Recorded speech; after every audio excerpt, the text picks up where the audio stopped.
Distingués invités, chers amis de la presse et professionnels des médias, mesdames et messieurs,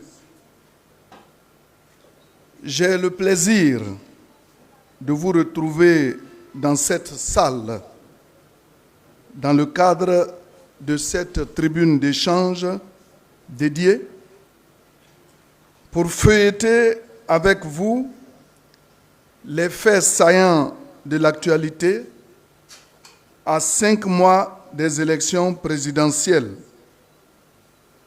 Une actualité dominée par une activité politique abondante, tant du côté du parti au pouvoir que de l'opposition. Mais tenez-vous bien, avec des objectifs diamétralement opposés. Car pendant que le RHDP s'est inscrit résolument dans la préparation du scrutin du 25 octobre 2025, l'opposition continue inlassablement son travail de sape pour torpiller et faire dérailler le processus, ou à tout le moins le retarder. Cette stratégie du chaos, dans laquelle semble s'inscrire de façon irréversible l'opposition, sera mise en évidence au cours de notre intervention, corroborée à l'aide d'éléments factuels et incontestables. Bien évidemment, l'affichage de la liste électorale définitive qui ouvre encore plus grandement les portes de la présidentielle du 25 octobre 2025 constituera un point essentiel de notre propos. Mesdames et messieurs, bienvenue donc au rendez-vous du RHDP. Le 31 mai dernier, à Abidjan, 29 partis de l'opposition, regroupés au sein d'une prétendue coalition baptisée CAP-CI, entendez Coalition pour l'alternance pacifique en Côte d'Ivoire, a tenu son premier meeting à Figayo, à Yopougon. Sur l'échelle de la mobilisation, ce ne fut pas une performance qui sera inscrite dans les annales politiques nationales. Selon des observateurs neutres, ils étaient à peine 5000 personnes pour un meeting annoncé et préparé depuis plus d'un mois par 29 partis politiques. Ce n'est pas le RHDP qui avance ce chiffre. Chacun peut donc faire son commentaire sur cet état de fait. Car pour des partis qui veulent rivaliser avec le RHDP et qui ont cru pouvoir abuser l'opinion ou impressionner en affichant le nombre de 29 partis politiques, la réalité est là, implacable, pour attester que ce n'est point le nombre de partis politiques regroupés au sein d'une coalition qui peut transformer la minorité en majorité, mais le contenu et le poids sociologique réel des forces politiques en présence. Mais passons.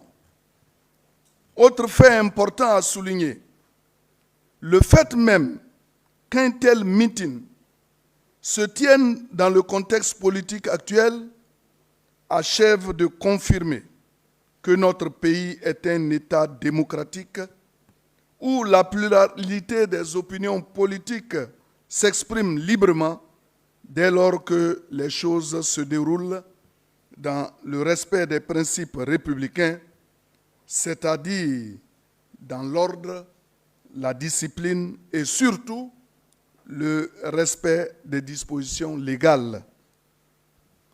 À présent, mesdames et messieurs, intéressons-nous au contenu des messages des animateurs du meeting de l'opposition. À ce niveau, et une fois de plus, aucune offre politique ne s'est émancipée des allocutions servies à l'occasion de cette rencontre qui intervient seulement à 5 mois du scrutin présidentiel. Toujours le même refrain, toujours la même surenchère politique, toujours les mêmes incantations et revendications exprimées au mépris du calendrier électoral et surtout de la nécessité absolue de tenir le scrutin dans les délais constitutionnels requis. Dialogue politique, révision de la liste électorale, nouvelle CEI, audit de la liste électorale et j'en passe. Et cerise sur le gâteau, ils veulent à présent choisir à notre place le candidat du RHDP qu'ils vont affronter le 25 octobre 2025. Mesdames et messieurs, vous avez sans doute vu cette séquence du meeting où, pendant son intervention, Mme Simone Gbagbo, EIV, demande au RHDP de désigner un candidat autre que le président Alassane Ouattara parce que notre parti, le RHDP, regorgeait de nombreux cadres compétents. Nous lui disons merci de reconnaître enfin que le RHDP est effectivement un riche vivier de compétences qui travaillent aux côtés du président Alassane Ouattara. Mais ce qui est paradoxal et à la limite choquant, c'est que voici des gens qui réclament contre vents et marées que l'on prenne des décisions politiques exceptionnelles pour réhabiliter et rendre éligibles leurs candidats en conflit flagrant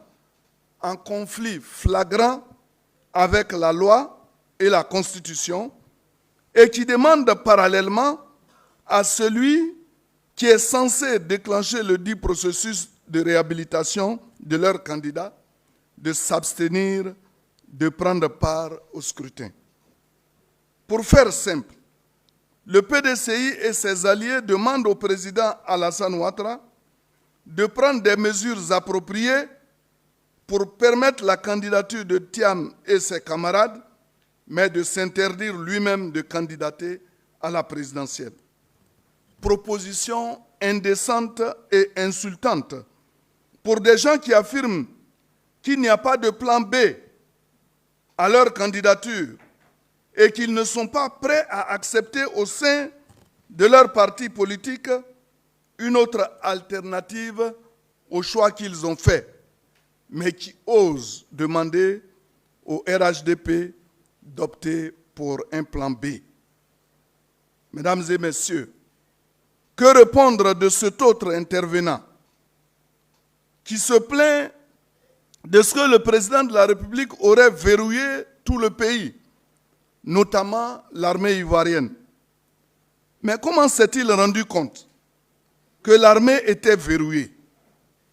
Pourquoi cherche-t-il les clés pour déverrouiller l'armée?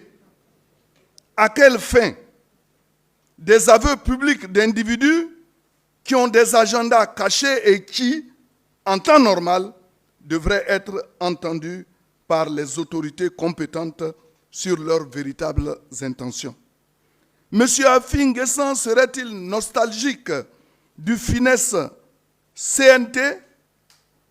La présidentielle ne se prépare pas à l'état-major des armées. Ne cherchez donc pas les clés de l'armée. C'est tout de même ahurissant d'entendre de tels propos venant de personnes qui disent promouvoir une alternance pacifique.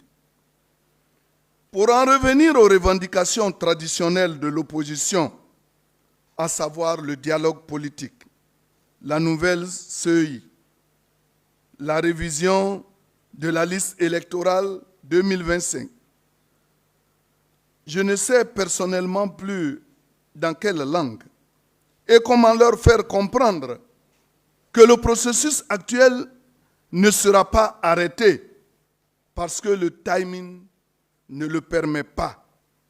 C'est comme si à une semaine de l'organisation de la CAN, on nous demande de démolir tous les stades pour augmenter leur capacité d'accueil. Est-ce que cela est raisonnable? Est-ce que cela est possible? La CEI qui le rejette aujourd'hui n'est-elle pas la même qui les avait déclarés victorieux dans certaines localités lors de ces dernières élections locales? Mesdames et messieurs, la liste électorale définitive est disponible depuis ce matin.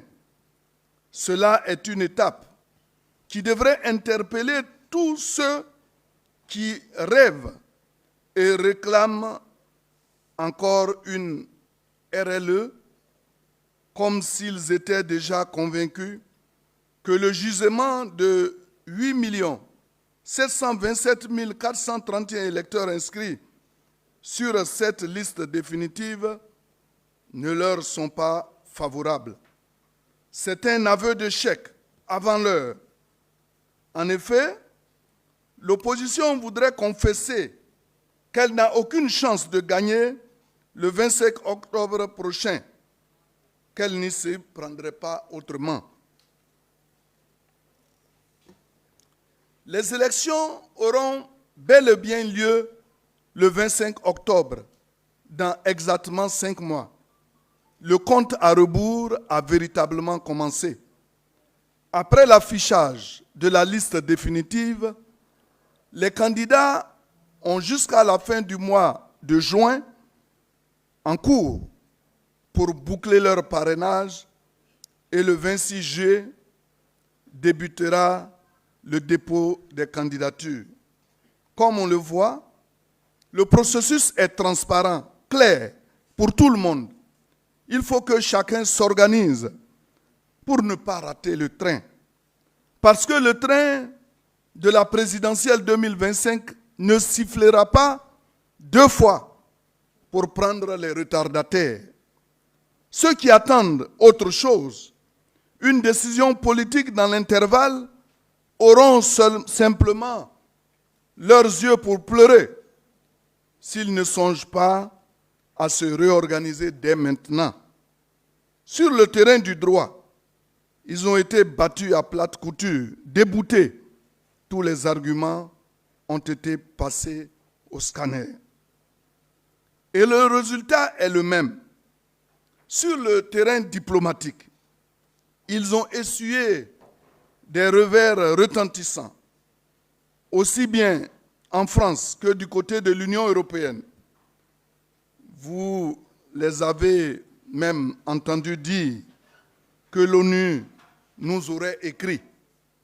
Mais jusqu'à présent, le courrier n'est pas encore arrivé à Abidjan.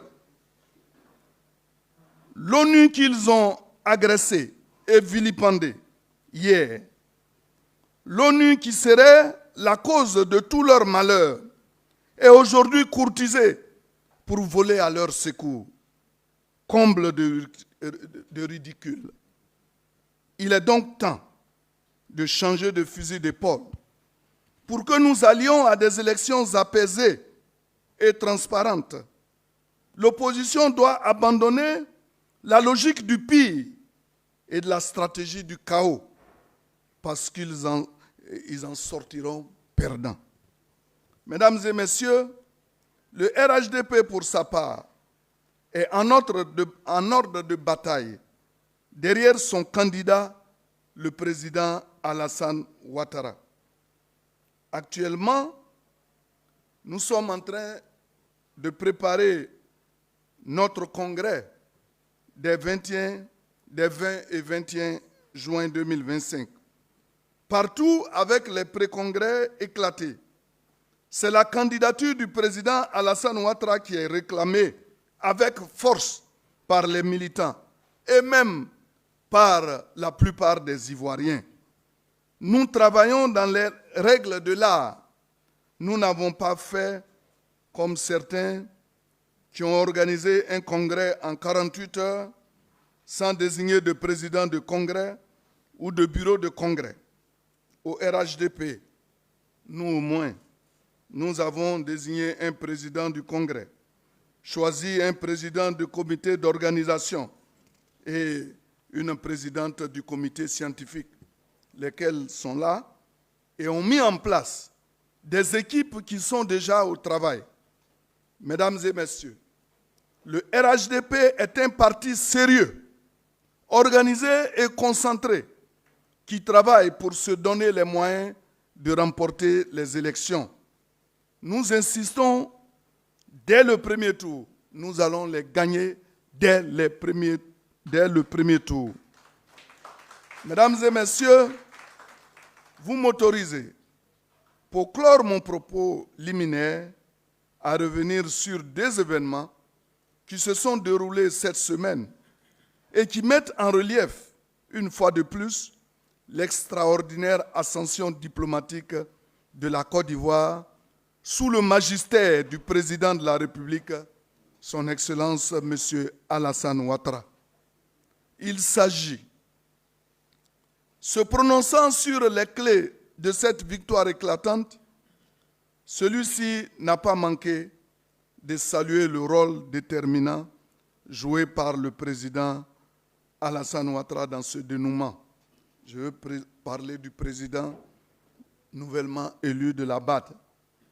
Le président Alassane Ouattara, dit-il, a joué un rôle déterminant dans mon élection.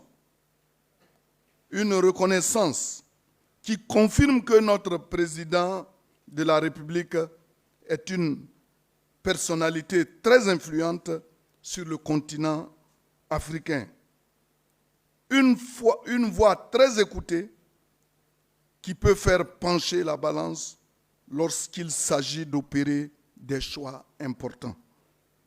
Nous avons donc des raisons d'être vraiment fiers de notre président qui œuvre au quotidien et souvent dans la discrétion pour la promotion de cadres, pas seulement ivoiriens, mais aussi africains, lorsqu'il est convaincu que cela peut faire avancer le continent dans la bonne direction. Au-delà donc de ces innombrables et magnifiques réalisations et des résultats tangibles de sa gouvernance, les faits nous montrent qu'il est une personnalité très respectée sur le continent. Relativement à la visite du Premier ministre Ousmane Sonko en Côte d'Ivoire, nous pouvons retenir qu'elle a permis de se faire une idée beaucoup plus nette de la solidité des liens d'amitié et de coopération de l'axe Abidjan-Dakar. Là où certains esprits annonçaient des relations pluvieuses et orageuses, cette visite de 4 jours qui fait suite à la visite du président Bassirou Diomaye Faye vient éclaircir totalement le ciel entre Abidjan et Dakar. Mesdames et messieurs, je voudrais, à ce niveau de mon propos, faire appel au ministre